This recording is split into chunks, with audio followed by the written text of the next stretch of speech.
105.0 মেগাহার্টসে আপনার সাথে সরাসরি যুক্ত হয়েছি। আমরা প্রতিদিনের নিয়ে আজকে আপনাদের কৃষি বিষয়ক পরামর্শ দিয়ে থাকব। বর্তমানে মাঠে রয়েছে শাক সবজি, গরু বীজতলা, গরু আবাদ, উদ্যান ফসল এবং আম লিচু গাছের ফুল, কুল গাছের ফুল, আরো অনেক কিছু। আমাদের যে 3টা মৌসুম রয়েছে তার মধ্যে এই রবি মৌসুমটা হচ্ছে ফসল বা শাকসবজি আমাদের জন্য উত্তম একটা মৌসুম। এই মৌসুমটা কৃষকের জন্য একটা সুপ্রভাত বয়ে আনে, কারণ এই মৌসুমে দিনের দৈর্ঘ্য থাকে বেশি, সূর্যের আলো প্রখর, যাতে গাছ তাদের খাদ্য তৈরি করতে কোনো ব্যাঘাত ঘটে না। সেজন্য এই মৌসুমে শাক সবজি ফলমূল সবকিছু বেশি বেশি বেশি উৎপাদন হয়ে থাকে। কৃষক কিষাণী ভাই বোনেরা, আমাদের কক্সবাজার জেলায় বর্তমানে কিন্তু বীজতলা পরিপূর্ণ হয়ে গেছে, গরু বীজতলা। কিছু কিছু জায়গায় গরু আবাদও শুরু হয়ে গেছে। আজকে কৃষক ভাইদেরকে বলবো, যারা বীজতলায় রয়েছে, বীজতলায় যে চারাগুলো রয়েছে এগুলোর বয়স যাতে আপনারা 30 থেকে 35 দিনের বেশি যাতে না হয় সেদিকে খেয়াল রাখবেন। কারণ একটা চারার বয়স যদি বেশি হয়ে যায়, ওই চারা থেকে ফলনে কিছু কিছু পরিমাণ ঘাটতি হয়ে থাকে, ফলনে কিছু পরিমাণ কমে যায়। সেজন্য আমরা বলে থাকি 30 থেকে 35 দিনের গরু ধানের চারাগুলো রোপণ করার জন্য। আর যেসব চারা, যেসব জাত আলোক সংবেদনশীল, অর্থাৎ তাপমাত্রা টেম্পারেচার সহ্য করতে পারে না, অর্থাৎ 35 ডিগ্রি সেলসিয়াসের উপরে চলে গেলে ধানের ছিটা হয়, সেসব ধানের চারাগুলো জানুয়ারির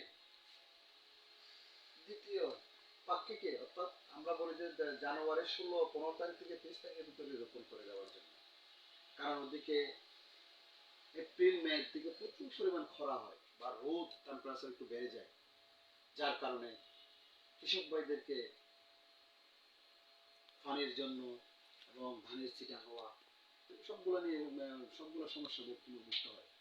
তখন কিন্তু তেমন বেশি পানি পাওয়া যায় না, গভীর নলকূপ থেকে বা খাল বিল থেকে পানি শুকিয়ে যায় এবং ধানের ছিটা হয়ে যায়। সেজন্য আমার বলে থাকে এইসব জাতের চারাগুলা বিশেষ করে জানুয়ারি লাস্টের দিকে রোপণ করে ফেললে সবচেয়ে উত্তম হয়। আর যারা রোপণ করে ফেলছেন অর্থাৎ কৃষি পর্যায়ে রয়েছে,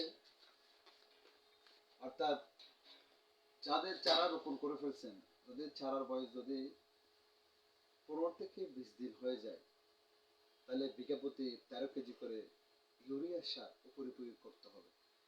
একটা জিনিস আপনারা খেয়াল রাখবেন, এখানে কিন্তু অনেকগুলো সার কৃষকরা ব্যবহার করে থাকে, যেমন urea, TSP, MOP, gypsum, magnesium, boron, পাশাপাশি জৈব সার।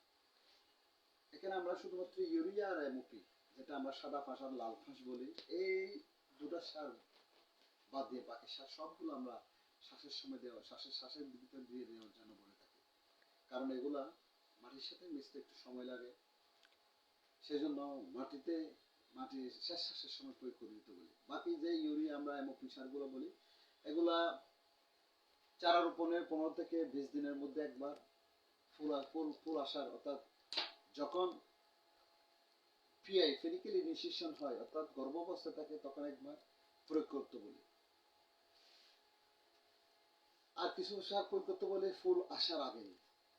এই 3 ধাপে আমরা 3 ধাপ অথবা 2 ধাপে আমরা কিন্তু ইউরিয়া এবং এমওপি সারগুলো প্রয়োগ করতে বলি। আর বোরো ধান কিন্তু প্রচুর পরিমাণ পানির উপর নির্ভরশীল। আপনার জমিতে যদি কুশির দরকার হয় তাহলে পানি রাখবেন 2 থেকে 3 ইঞ্চি। আর যদি কুশি একটা গোছায় যদি 20 থেকে 25টা কুশি হয়ে যায়, যদি আপনার কুশি আর দরকার না হয়, তাহলে পানির পরিমাণটা বেড়ে দিবেন 4 থেকে 5 ইঞ্চি পরিমাণ পানি যদি আটকে রাখেন, তাহলে কুশি বৃদ্ধি হওয়া বন্ধ হয়ে যাবে। সবজি, এখন কিন্তু প্রচুর পরিমাণ সবজির উৎপাদন হচ্ছে, যেমন মূলা, গাজর, তারপর হচ্ছে বেগুন, টমেটো, ফুলকপি, বাঁধাকপি বাজারে কিন্তু অ্যাভেলেবেল এবং দামও সস্তা। কিন্তু এই সবজিগুলোতে প্রচুর পরিমাণ ভিটামিন, খনিজ রয়েছে। সবজি গাছের চারা গাছকে নিম্ন তাপমাত্রার ক্ষতিকর প্রভাব থেকে রক্ষা করতে হবে।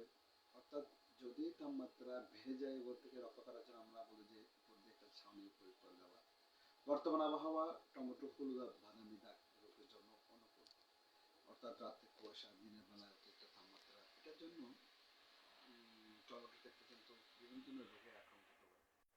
এর প্রকোপ থেকে রক্ষা করতে হলে বেনফোজিয়াম মেটামিক্সিনগুলোকে প্রতি লিটার পানিতে 2 গ্রাম করে মিশিয়ে স্প্রে করতে হবে।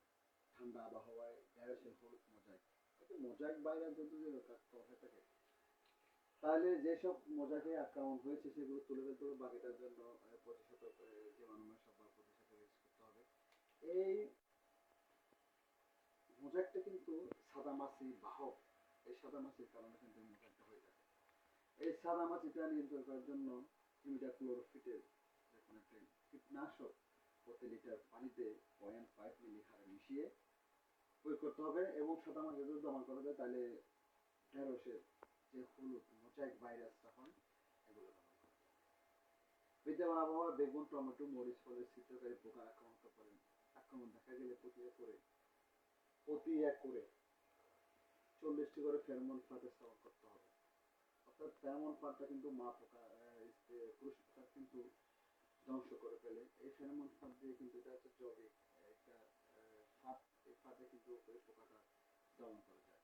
আপনার এই ফেরোমন ফাঁদ রয়েছে, ইউনো কার্ড রয়েছে, বিস্টুপ রয়েছে, এগুলো ব্যবহার করতে পারেন। এগুলো ব্যবহার করলে কিন্তু গাছের যে ফল ছিদ্রকারী পোকা রয়েছে তা দমন করে।